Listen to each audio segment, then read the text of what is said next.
I am speaking to the wife today to brace up. Encourage yourself. Encourage yourself. Duty is on you to rise up.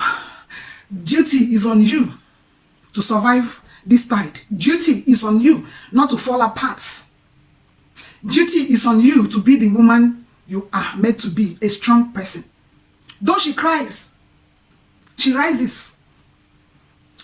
Though she weeps, she has reasons to hold a child and continue giving a life. Something came to my mind. There have been people talking about Nollywood and the dangers in it, and they are saying Destiny ETIKO is the next. I don't want to corroborate anybody's account, but I want to speak for myself. There might be element of truth in it.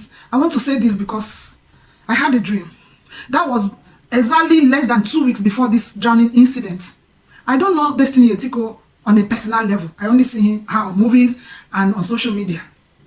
Well, I wasn't thinking about it. I don't have any dealings with her. I had a dream, and if I say this, some people are going to say,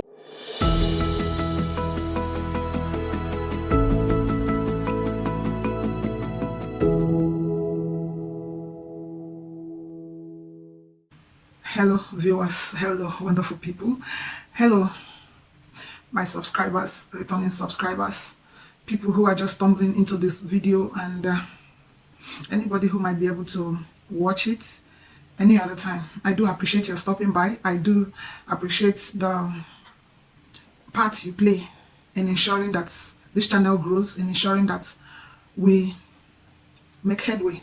Thank you so much, and may God bless you. For over a week now, I've not been able to post any video because my spirit is down, so broken. You know, there are times in life when it's like, let's slow down, let's slow down. I'm a kind of person that I will not say is emotional, but I have grip on essence. Like, I'm this kind of person that is deep, that can think through on something and it starts affecting me and every other aspect of my life, because they wouldn't go away until problems are solved, until issues get better, until something assuring happens. So I know from the topic of this video, you would have known why I am talking now, or what I'm about to say. Since the death of the Nollywood star Junior Pope, it's not been easy. Nothing mattered. I didn't just want to talk because it's the breaking news, everybody's jumping on it and is getting attention. Because if life is just about that, there is no beauty about living. There is no grip on importance.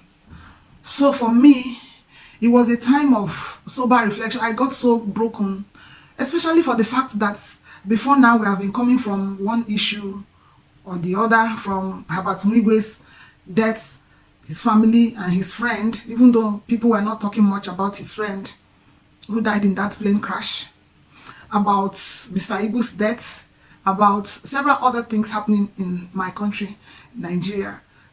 It's like from one to the other. While you're just trying to recover from one, another one happens. You're trying to encourage yourself and come out from that one, another one happens. So for people like us, people like me, for people who are deep, for people, I don't know how to really make you understand what I mean. Things get to us. You want to save the day, you want to save the world, you want everything to be happening, then it's like, you can't help it. You don't have a hand on it. You can't decide how things go. You just sink in and maybe pray about it, maybe see God's face, maybe give it time. And you know, time has a way of making things go away, of making bodies calm down. So it's over a week now, and I think I have a little bit of strength to talk about the happening. And one or two things I would like to say about it. Thank you so much for being someone to talk to. You know, when the news started flashing in about the death of Junior Pope, whose real name is Paul Odo Nwodo, Odo means the favor of a favor giver, something like that. When the news started flashing in, I was rejecting it. I said, it's a lie, it's a lie, it's a lie. It was on Facebook. It's a lie, it's a lie. And then I'm pushing it back. I didn't want to go through it. I didn't want to dabble into the whole thing, and because I didn't want it to be true. And then going through my phone to do other things, it keeps Junior Pope is alive, Junior Pope is alive, you know. And the frenzy, I didn't know what to do. I kept quiet. 2 days later, it became clear that it has happened. I couldn't do anything. I couldn't do much. I couldn't do anything. Like I was, you know, when it's like you are empty and they are pushing you, but you just have to move on. That's what happened to me that day. I was pushing on, and one will ask, why the attachment to the guy? This is a guy that I've known just on social media, on the movies, and somehow he has this close resemblance with a brother of mine, my twin brother. And coincidentally too, his business name or brand name coincided with one of my brands.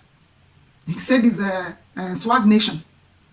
But back in his, I and my husband started a project that is Swag Project. I am the patron of that project, the Swag Project. So anyway, so when he says swag, it has something connecting me that makes me want to know more. You know, Swag Project is a project we started to alleviate the suffering and poverty of most Nigerian women, young and middle-aged and even aging. And that project was born out of the UN report on the Nigerian woman, which says that the Nigerian woman lives below $1 per day, showing you the poverty rates and the poverty level. And we came into that space also because while handling relationship issues of teenagers in our local church and local environment, we discovered that somehow they were directly linked to poverty, such that a girl will be beaten up, dehumanized, maltreated, abused, raped in a relationship, and she will still stay there simply because she has no money to chart a new course. She has no money to push her life ahead. And you will discover too that the parents give in because they too are broke and poor. So they keep swallowing all sorts of nonsense from people who are supposed lovers of their children. When a girl gets 3 abortions, 4 abortions, 5 abortions, 7 abortions, and not like she is happy in that relationship, but she stays down.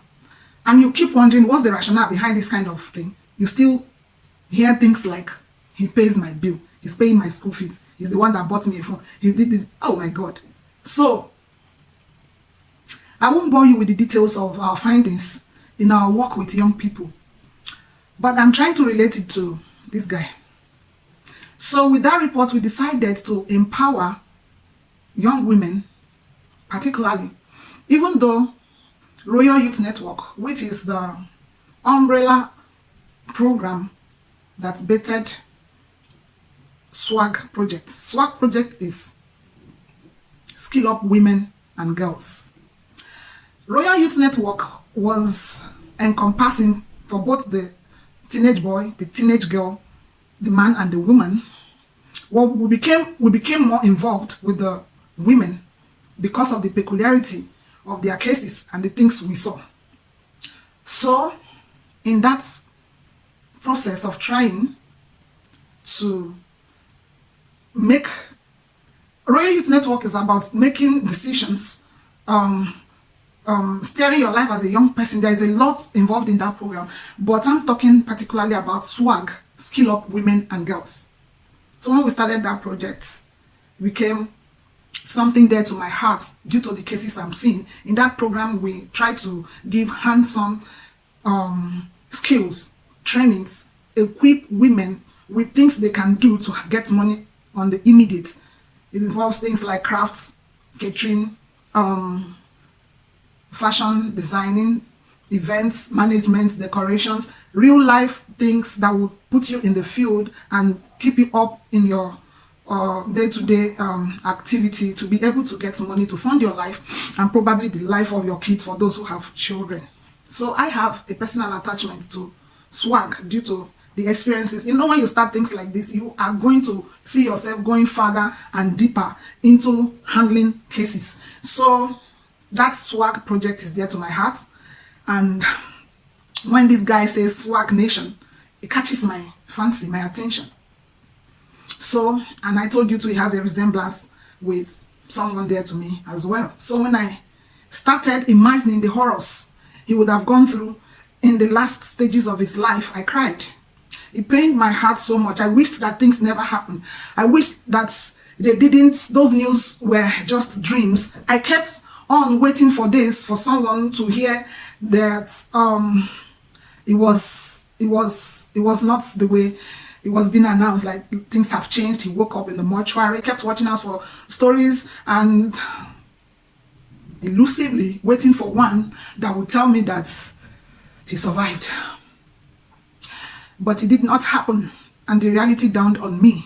And then after all the vlogs, after all the videos, after all the conspiracy theories, my concern was, or is still, his wife, his young wife, and his kids. How will it be for her? How is it going to be that this woman suddenly becomes a widow, that she is still waiting for her husband to come back, the car that is parked by the seaside to return.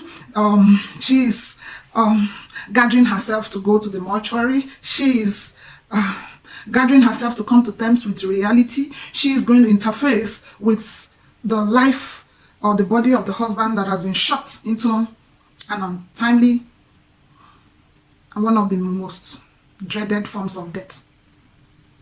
I prayed for her.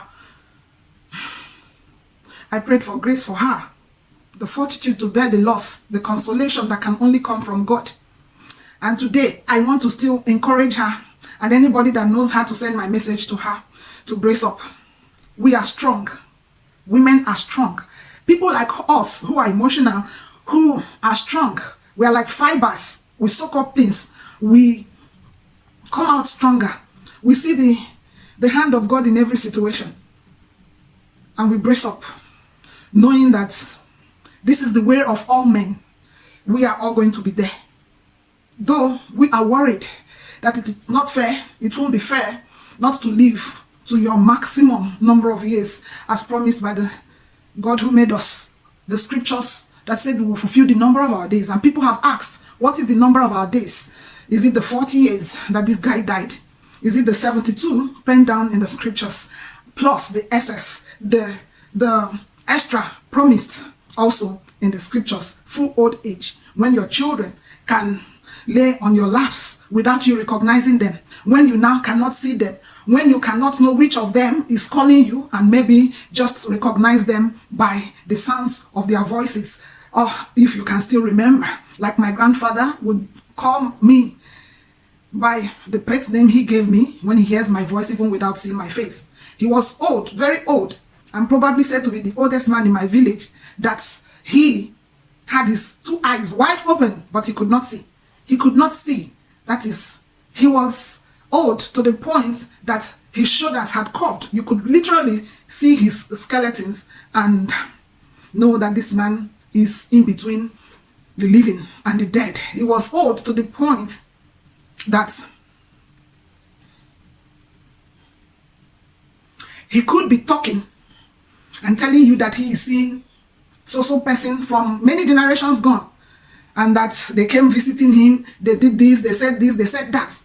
He was up to that point that he would be saying things without cohesion.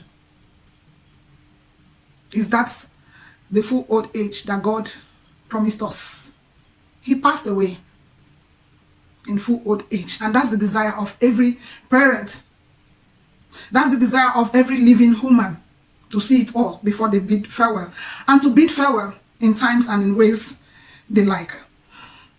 Not the type that befell our brother, Junior Pope. However, I am speaking to the wife today to brace up. Encourage yourself. Encourage yourself. Duty is on you to rise up. Duty is on you to survive this tide. Duty is on you not to fall apart. Duty is on you to be the woman you are meant to be, a strong person. Though she cries, she rises. Though she weeps, she has reasons to hold a child and continue giving a life. You are strong. You are strong. There is nothing your eye sees to bleed blood. It will only cry tears. You are strong. Nothing your ear hears that will make it tingle. You are strong. Nothing will make you give up on those children. Not even on you. Not even on any other. Not even on your husband. You will make sure he smiles wherever he is. Let's look at the issues. Since the demise of Junior Pope, there have been conspiracy theories, conspiracies here and there. A lot of people have been saying different things. I've seen spiritualists give their own accounts. If you ask me, spiritualists, yes, they see. Even though we believe in the Almighty God, in Jesus Christ, our Lord and our Savior, because we don't want to give glory to any other force. All glory belongs to God, all glory belongs to God, all power belongs to Jesus. And that is why every other power bows to him. It doesn't remove the fact that these people see things. They consult spirits. They have said their own is yet to be believed. There are other theories here and there that he was killed. And people said, why were his clothes torn in the waters before he was seen? TCO for his colleague has also been under fire.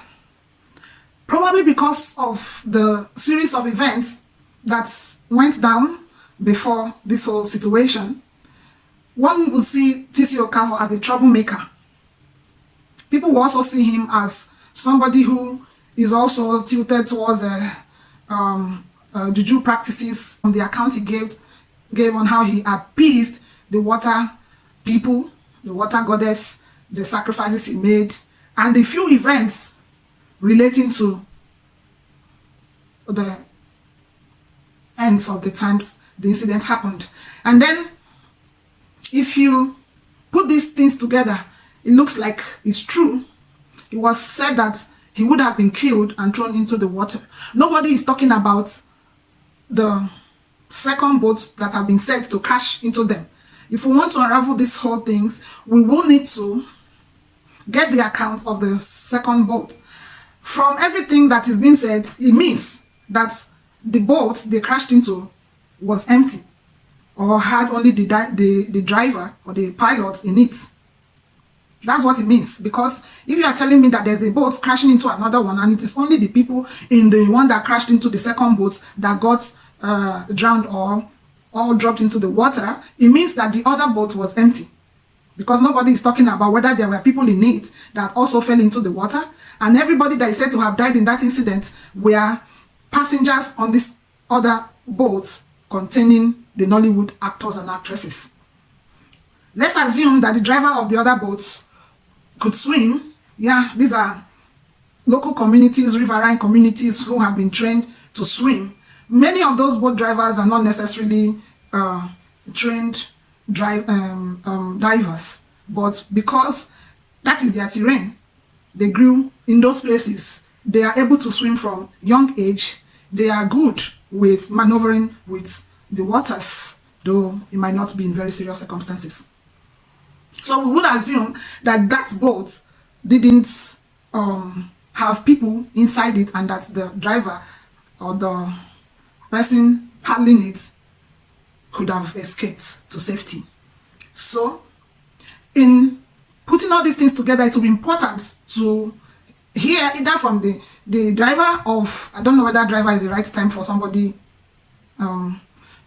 moving a boat. If it is the other one, not the speedboat they were using, we will say, if it's a canoe, we will say it's the people paddling it. So let's assume, okay, let's say we should be able to hear from the second people. Another point that could be important to raise is that they were all making videos and majority of them survived. We have clips. Did the second boat capsize and sped away or sped away? How come that the boat wasn't captured in any way? Where is the driver?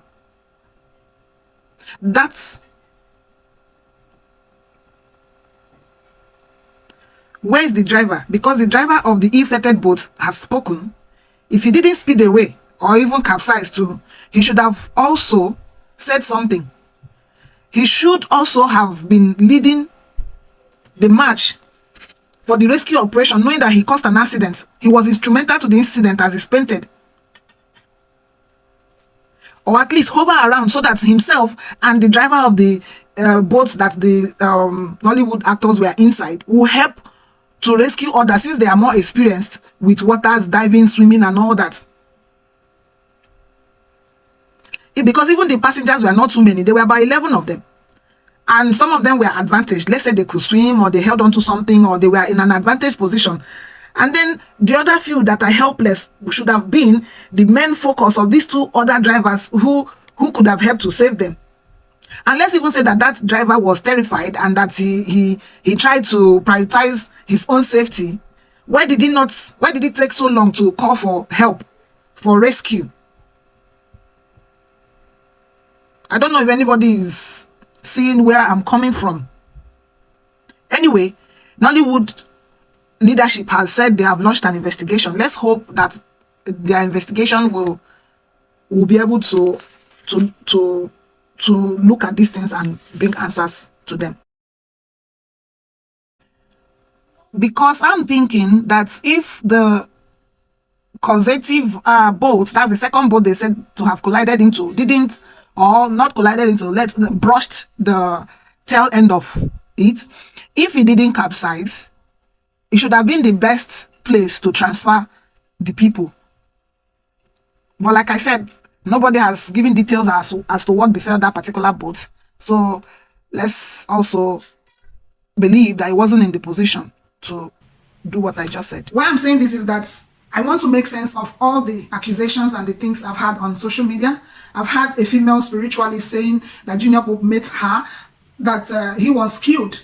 I've also had another male spiritualist saying that it wasn't natural circumstance or the natural disaster of that capsizing that took Junior Pope. So these are two accounts that are saying the same thing. And then they went ahead to imply that he would have been hit down, killed, and thrown into the water, as in taking advantage of the situation. And that brings me to the statement of T.C. Okafor, who had said that he was holding on to the belt, to the rope on the boat. The question is if that boat was still floating, and for how long was he able to hold on to that boat? Because the Nollywood people that spoke told us that he was under water for almost 4.5 hours.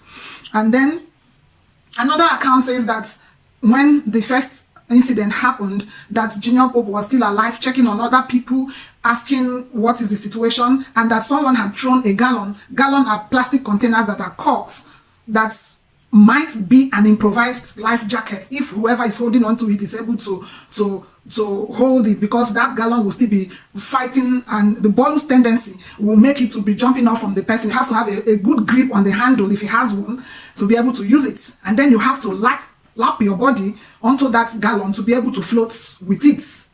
I remember growing up when we used that technique, you will be fighting with it, but because they are not usually very deep waters, we could still put our feet down and hold those gallons. So somebody had said that gallons were thrown to him to be able to hold. And then if such happened, did he keep holding on to it? And whoever had hit something, and so it's assumed that if he was murdered in the incident, as in taking advantage of the incident, somebody had fought him or had hit him with something. It means that the same person will not be fighting for his life. That person is in an advantage position to be able to hit you. The only person in an advantage position in that situation would be the driver, the boy that testified to have jumped into the water, and maybe the 2 or 3 persons that were said to have life jackets on them. So let's say they have an advantage because they would be floating. They might be able to have a clog or reach out for something to hit on someone who is not floating, or who is even floating but not able to help himself in a situation of a fight. So the question is, who are those that advantaged in those positions in that times to be able to fight Junior Pope? Remember, the guy is also heavily built. Though being heavily built does not mean that you are able to swim. It becomes also a disadvantage in a drowning situation if you are not able to swim. And then the question comes about where they are in the sea at that time.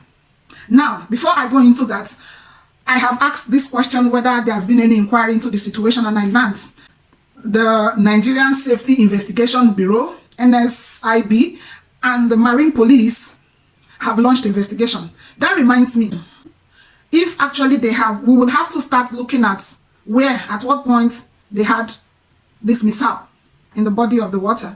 That water in Asaba is a water body that is busy. The locals ply it as a regular route to markets, to the farms, to many other activities. So it's a busy one.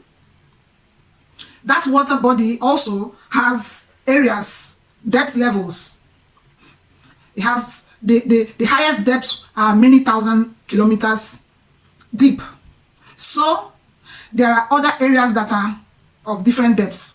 You know, characteristics of water bodies, the areas that are of depth, higher depth, and different depths. So where, at what point in that river did the incident take place? How close were they to the shore?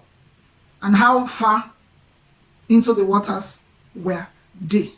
Why I'm asking these questions is to be able to actually put one and two together to see if what people are saying add up, like a layman investigation.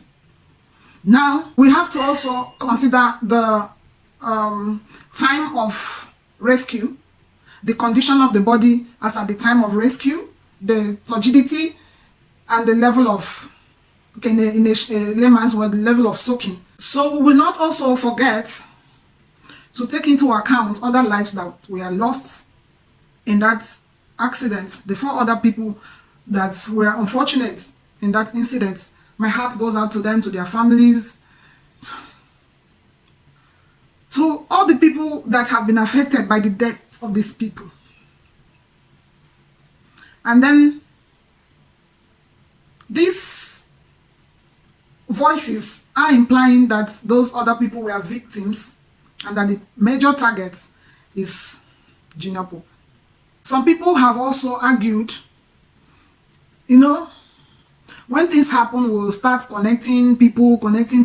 This guy is close to Zubi Michael, and he's been accused somehow or implied to have something to do with the death of his friend. And the only evidence for that was that he has not posted anything since the death of Junior Pope. But you know, we mourn differently.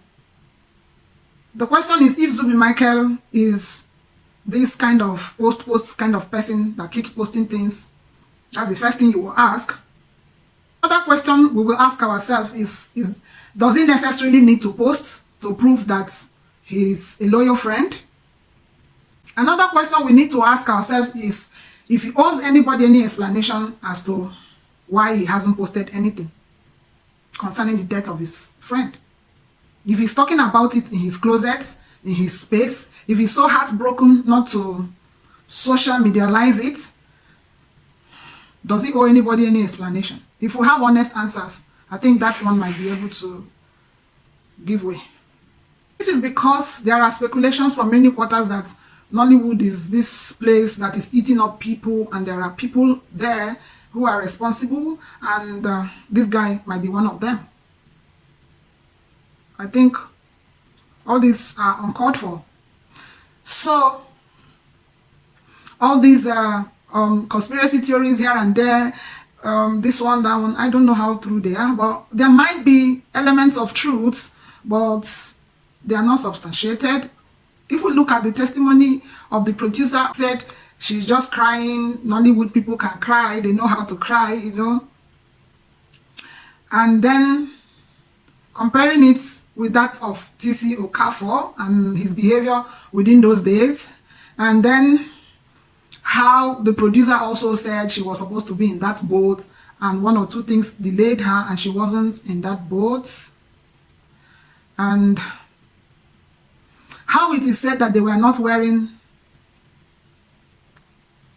any flotation device, any device for floating like life jackets, and then the producer comes to say they were putting on life jackets, and how coincidentally it was also 3 people that were putting on jackets. Let me know what you think about this whole thing. But when the blame game is over, we'll start looking at the real issues. Let us look at the real issues. That water body with all the economic activities going on there would have been a very good place for the maritime police to be present. Obviously, they were there, but I don't think there are laws, there are precautionary measures that will deter incidences like this. Otherwise, before people enter that water, there will be rules. Nobody will have access into such body of water if there are no rules. The police will check the activities, the maritime police will check the activities people are going to do there.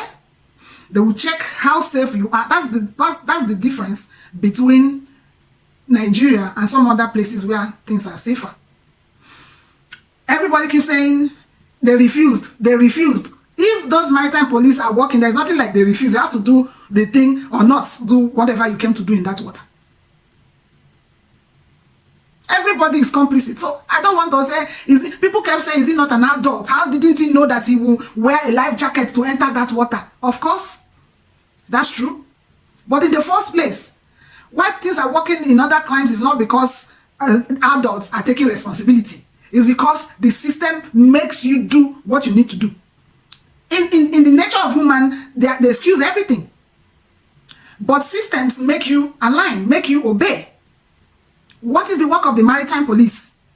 Their work is to ensure that activities going on in that water body follows the rules, follows the standards, follows procedures. Safety first. So when they say we gave just how many thousands, they could not even come and hire life jackets. When we start doing all this our blame game nonsense, I get ashamed, because in the first place there are bodies, there are authorities whose work it is to do those, ensure those things don't happen. Now, when one thing happens in the society, somebody is not doing his job or is doing his job. When one thing happens, if it's in the positive, somebody is doing his job. If it's in the negative, somebody is not doing his job. This is where we need to come to. And for Nollywood, a challenge is thrown to you. And when people are blaming Nollywood, they need to understand the situation. Nollywood is something that was started by a few people, and they kept growing. They kept falling, rising, falling until they get to where they are. I don't think there is a strong government presence, just like the way Nigerians fend for themselves in everything. Everybody is their own government, fending for themselves. That is why people are even jackmarried, not because Nigeria is not good, or Nigeria is not a country that will house its people, but because of leadership failures. Because those in leadership give excuses. They excuse themselves and feel like, I'm not the cause. Then why are you there? So, why people are jackmarried is because somebody is not doing his work. People are not doing their work, and it's telling on us. It's telling on the society. What is the work of the maritime police? It's not to collect money for people to enter and be making money in the process. It's to ensure that it doesn't even happen. Nobody even enters that water. Do you know how many lives that have gone in there? And these are young lives that are also fending for themselves. Nollywood, let's not also hold them the way we are holding them, like they're an established organization. Otherwise, Adama Luke will not be producing without following the standard of Nollywood. What is their standard? And then, let there be a strong government presence so that these people can function the way they should be. When we say let there be government presence, we see government start with hunting its people. That is not what we mean.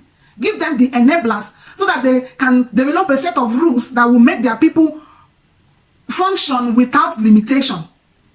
How? Let it be said that there's a set of rules governing producing along water bodies, producing on roads, producing in the air, traveling to any location. Let there be a rule governing those things. If you are producing this kind of movies, these are things you cannot do. These are things you will do for your crew members. These are the ones they can do for themselves. Let there be those contracts. You can never do anything in any same country without their giving you a contract. You will know what is your own duty and what their own duty is. This is a topic for another time. We are very reactionary, reactive than proactive. Only when something happens, that is when you will see them put, and the measures they are putting are just temporary measures to answer that we are not negligent. So with all those things that's happened, and all these testimonies, is it corroborating this conspiracy? It's so unfortunate that it had to be like this. We will not do because things happen when people do. Or should we not go to the war because people die in the war? If it is necessary to go to war, we go to war. People will go about their normal businesses. Because there are a lot of people who are saying, you shouldn't have taken that road, you shouldn't have done this. How is he able to know that he's going to be a victim? I don't want to blame the dead. We saw the video he made a day before the incident. But like the typical African, we are dismissive. We dismiss things and hope for the best. We're always wishing it doesn't happen. The same day, people will still enter that water looking at the people that just drowned without life jackets. And then sometimes it's also good to follow our instincts. There are times it will be your child telling you, don't go, don't go. I have a personal experience with my child trying to rescue me in a situation. That child was so little that we didn't think that his opinion makes sense. But children are like spirits sometimes. That boy followed us to somewhere, and on entering, just by the door to enter, he started shouting, started crying. We pulled him and he said he's not going. And I don't want to bore you with what happened. God uses everything around us to warn us. Let's not be dismissive. What happens to someone who is drowning? I just don't want to imagine it. Drowning happens within splits of seconds, few minutes. Doesn't happen within long times. And some people have also argued that drowning can be both painful and peaceful. I'm going to explain. I once heard the story of a diver who said that in their training as divers, I'm not talking about shallow water divers, people who are involved in rescue operation, they go through what we call simulation. Simulation is a situation where they put you in the condition of reality as it happens in the course of training. So they are being drowned in water, real big water, and the purpose is to make you feel what a drowning person feels in case of rescue operation, so that you don't excuse it. You can understand the situation to be able to go after that person as a diver. So they are being put in water, and until, I mean, like drowning, big waters, and maybe they tie a rope on your neck, and there are ways they do it.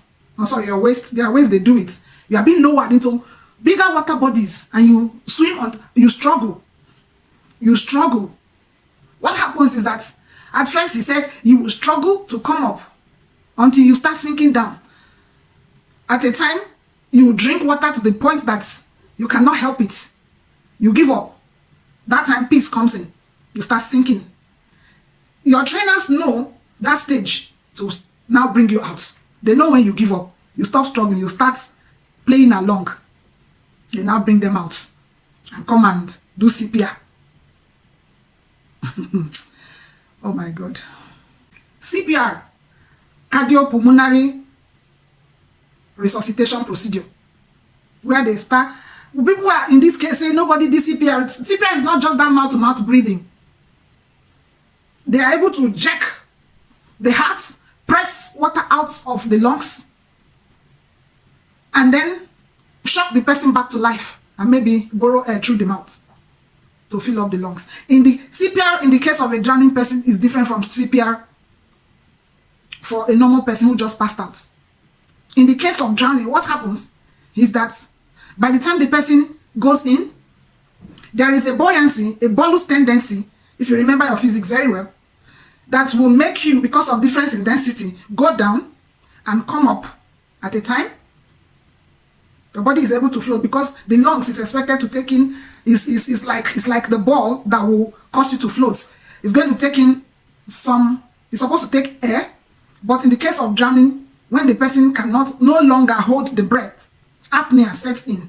Apnea is that state when you are feeling like that pressure to breathe. You know, when you hold your breath and you are feeling like you want to breathe, that's why it's very painful. And then you give it up, you breathe, and you breathe in water instead of air. Water fills the lungs. What happens is that oxygen is being supplied to the brain.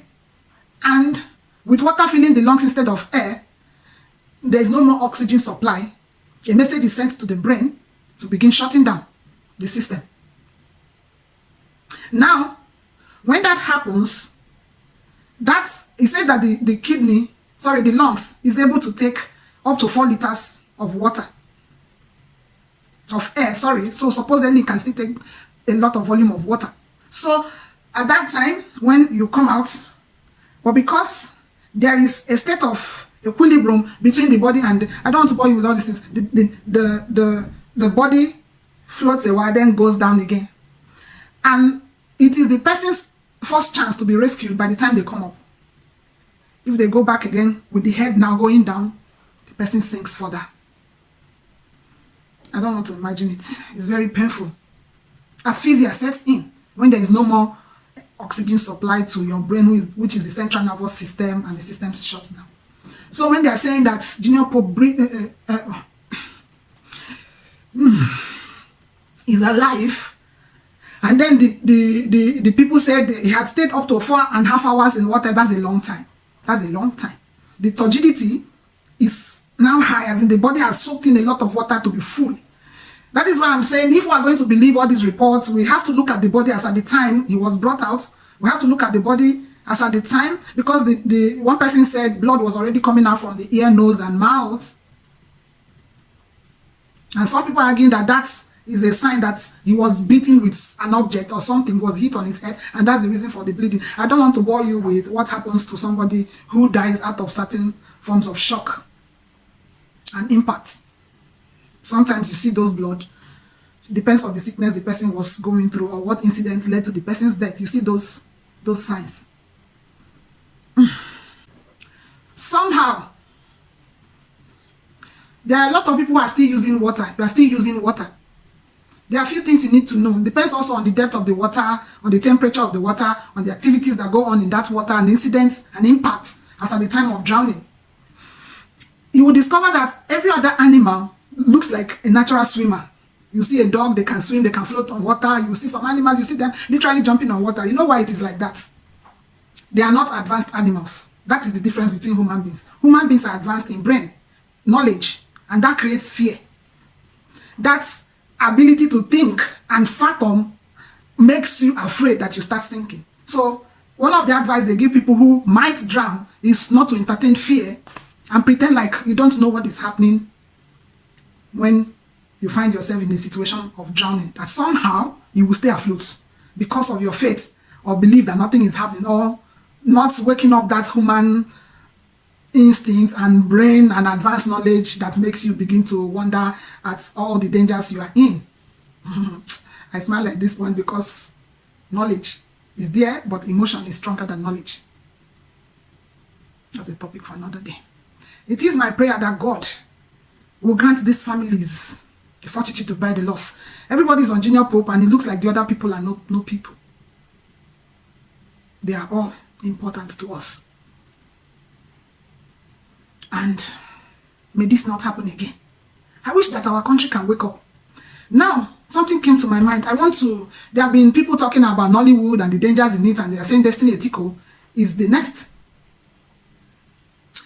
I don't want to corroborate anybody's account, but I want to speak for myself. There might be element of truth in it. I want to say this because I had a dream. That was exactly less than 2 weeks before this drowning incident. I don't know Destiny ETIKO on a personal level. I only see her on movies and on social media. Well, I wasn't thinking about it. I don't have any dealings with her. I had a dream, and if I say this, some people are going to say it's all in your head. But let me tell you something. I have a good understanding about spiritual matters. And then I also have a good understanding of dreams. Actually, dreams come from different sources. It could be multitude of businesses, as the Bible puts it. Multitude of businesses are things that preoccupy you, what you do on a daily, what your mind is on. Maybe it's something you slept on before going to bed, and some incidences happening in your life. The Bible called them multitude of businesses. Dreams can come from there. Dreams can come from God as a revelation, as a way of warning. And I believe that whatever God reveals has a solution. Dreams can also come from the devil himself. So, maybe to make you think in a particular way, to make you accept anything, or even to influence you or the outcomes you have. There are many sources of dreams. Projections. Now, let me not bore you with that. I go back to Destiny ETIKO. Less than 2 weeks before this incident, I woke up in a dream, startled. What is that dream? You know that kind of dream that you have when you wake up? You'll be wondering, why me? Why did this dream come to me? You'll be wondering, why am I having this dream now? That's exactly what happened to me. I don't have a relationship with Destiny ETIKO. Why am I having this dream? And the way the dream came, those kind of dreams that they will appear like real in real life, that your whole body, soul, and spirit is in it. That even when you wake up on your bed, it's like you open your eye and you can feel it on your body. That's the kind of dream I had on Destiny ETIKO. What was that dream? In that dream, there were a group of people in front. She was behind me. And then she was lamenting. It's even me. You know how that dream happens? You are not with that person, but in that dream, I was the one. My spirit was the one asking her questions. I was like, what happened? Did you do anything? Are you aware of the situation that you're going to be here? And she said, no, nothing happened. Nothing. And she was still well dressed, bubbling in her usual bubbly nature. She was bubbling and lively, but properly dressed this time. Now, I was still shielding her. As in, I was the intermediate between her and a group of people. And those group of people in that dream was carrying her daughter. I don't know if she has a daughter. In that dream, she had a daughter. There was a girl that will be between, let's say, 5 and 8 years. I don't think she's more than 10 years, within that age bracket. Between 5 and 8 years, that's the girl. But in that dream, she's a mighty girl. She's mighty. She's big. But she was with the water people. In that dream, it was called Ndimiri, water people. Ndimiri, that's how it was called. So there were a group of women, and in that dream, I happened to know them as Ndimiri. I don't know anything about that. As in, so they are now the ones protecting her daughter. They are now the ones carrying her on their shoulder. I couldn't see their faces individually, but I could see they were a group of beautiful women, strong women. And then they now, you know the way you carry a baby on your shoulder. They were now the ones carrying the supposed destiny. I don't know if she has a child, but in that dream she had a child, a daughter. She had a daughter that is between the age bracket that I mentioned. So she was beautifully adorned as well. So she was like another Ezemili. You know, I don't know how to explain this because even me, I didn't understand the details. I didn't understand it. So she was now there, and I was wishing that she could come back. She had gone. She had died. And then I'm now the one encouraging her to say, take heart, accept it the way you see it. And then I'm in between this group of people holding her daughter, and she was having this assurance that her daughter would be fine with those people, that they were going to take care of her daughter. But they didn't bother about her. They didn't bother about her. Like they were the ones also that took her. But it wasn't out of anger. I don't know how to say it. Like called her back. Calling someone home. Like return. You know, so I was now like, is there anything that can be done? Is there anything that can be done? I was just watching the scenario. I looked at the child. It looks like I shouldn't worry. She's in good hands. And then, but she was wishing to go back. Like she was wishing it never happened. But she had no choice. They didn't give her a second chance. And she accepted her fate. So it was like, I am to witness what is happening. I was supposed to also be an authority in my rights in that dream. So the people coming for her could not pass me. And then, but she's already on the other side.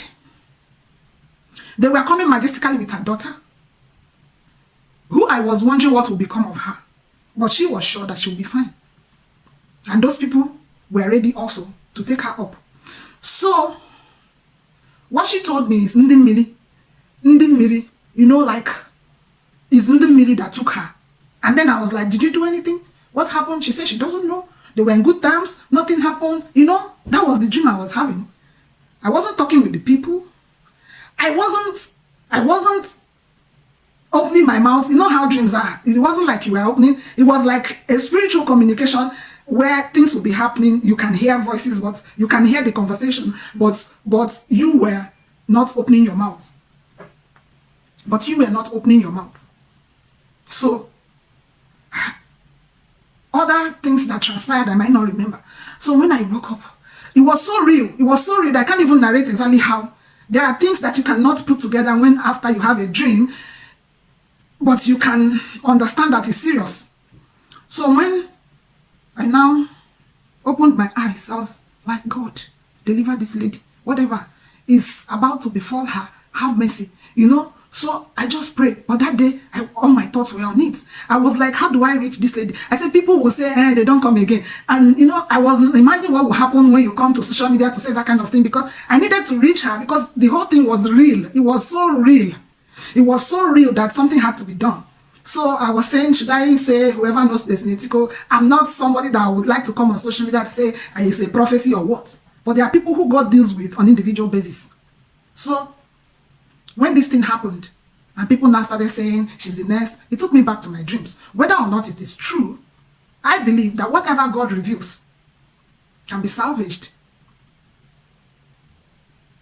So may God take control, and may we never experience the loss of people we love again.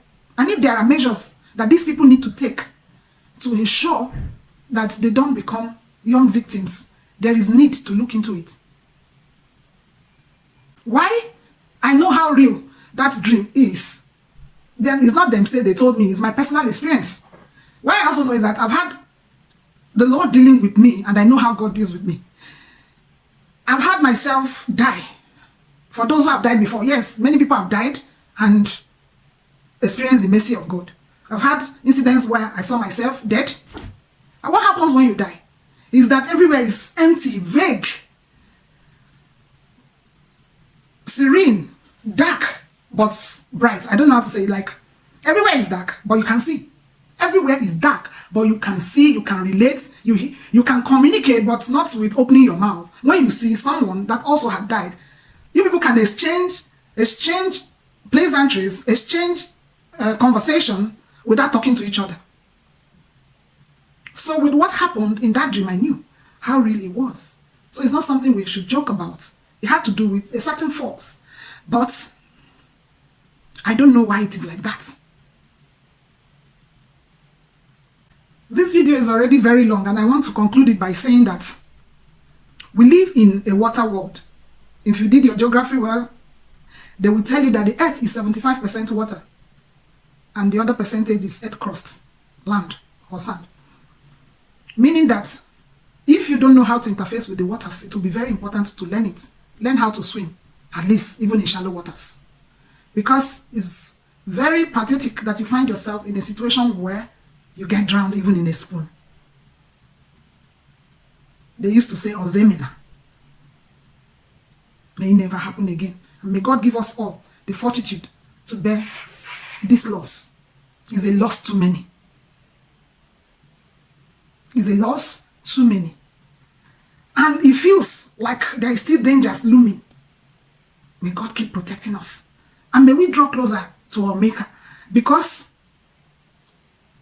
we are public spirit beings. And when we live our lives like we are just all for here, that is when it becomes very heartbreaking when something happens to us. But if we align with He who brought us to the surface of this world, when something happens, there's a little bit of consolation that we are returning from our source.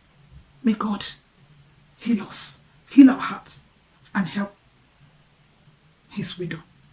Thank you so much for listening. I do appreciate your presence here. And please subscribe. Thank you. Ciao.